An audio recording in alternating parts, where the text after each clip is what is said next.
मैंने कल कहा था कि हमारे देश के प्रधानमंत्री ने जो समाज को, जातियों को बांट करके अभी तक राजनीति की गई, और वो भी किसको बांट करके? केवल हिंदू समाज को जातियों में बांट करके, और वो भी अरे ये बहुत छोटा है, ये छोटा है, तुम बीच के हो, वो सबसे बड़े हैं। और फिर कहानियों के माध्यम से मनगढ़ंत कथाओं को गढ़ लिया गया और आपस में विद्वेष कराने का षड्यंत्र किया गया। हाँ, अरे आप तो आदिवासी हो, सोचिए। हाँ, ये आदिवासी शब्द कितना खतरनाक शब्द है। हाँ, इनको आदिवासी कहा जाएगा, माने उनके अंदर ही एक आग लगाना। तुम ही इसके मालिक हो, ये दूसरे तो बाद में आए हैं, अधिकार तो तुम्हारा है। एक महान भाव को कहा गया कि आप ऐसा शब्द मत बोलो, ऐसी संज्ञा मत दो जिससे ये समाज से अलग हो जाए। ये हरिजन है, हरिजन, ये शब्द कहां से लेकर के आए? हाँ, अच्छा, वो हरिजन है और हम हरि के दुश्मन हैं। क्या अर्थ हुआ भाई? आप भेद की दीवारें खड़ी कर रहे हो और वो भेद की दीवारें बहुत सी खड़ी करके चले गए। मुझे भागवत कहना है, अन्यथा मैं आपको बता सकता हूं कि इन लोगों के द्वारा हिंदू समाज को बर्बाद करने के लिए कोई कसर नहीं छोड़ी, और जिसने किया है उसका नाम हम नहीं लेते। लेकिन आप सब समझदारों का ये उत्तरदायित्व है। गलतियां उन्होंने की है, ये हमारा समाज क्यों दंड का भागी बने? आने वाली पीढ़ी क्यों उन गलतियों का फल भोगे? इसलिए समय है हम लोग एक आवाज में एक साथ बंद करके रहें।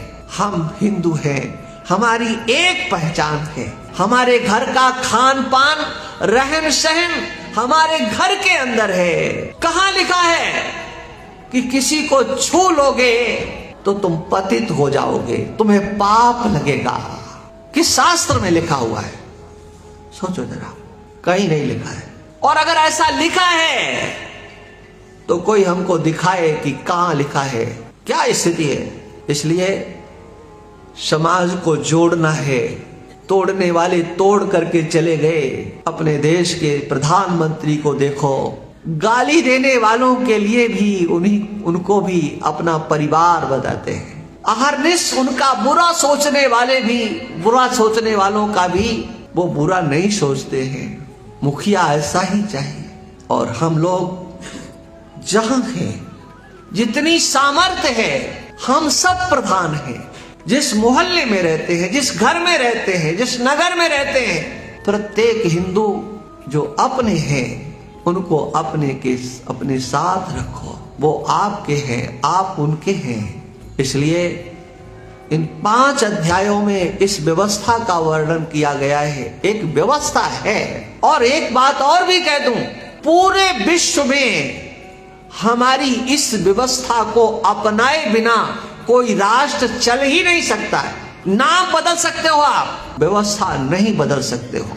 इसलिए मैं बुद्धिमानों के लिए बात कह रहा हूं। बताओ, ऐसा कौन सा देश है जिसे अच्छे शिक्षकों की आवश्यकता नहीं है, अच्छे रक्षकों की आवश्यकता नहीं है, अच्छे श्रमिकों की आवश्यकता नहीं है, अच्छे व्यापारियों की आवश्यकता नहीं है? ऐसा कोई देश बता दो। कोई भी देश है, उसने इन सब को प्रोत्साहित किया है। अच्छे शिक्षक की आवश्यकता है, रक्षकों की आवश्यकता है, श्रमिकों की आवश्यकता है, सृजनकर्ताओं की, किसानों की, व्यापारियों की आवश्यकता है। अच्छे से अच्छे चाहिए, और तभी कोई भी राष्ट्र संपन्नता से परिपूर्ण हो सकता है। और यही हमारे समाज की व्यवस्था है। लेकिन उस व्यवस्था को आज दूसरे ढंग से नेताओं ने समाज में प्रदर्शित करने का कार्य किया है। आज उत्तरदायित्व तो हमारा, आपका, सबका बनता है कि हम एक सूत्र में बंधे। समरसता हमारे जीवन का अंग होना चाहिए, और वो समरसता है एक हिंदुत्व।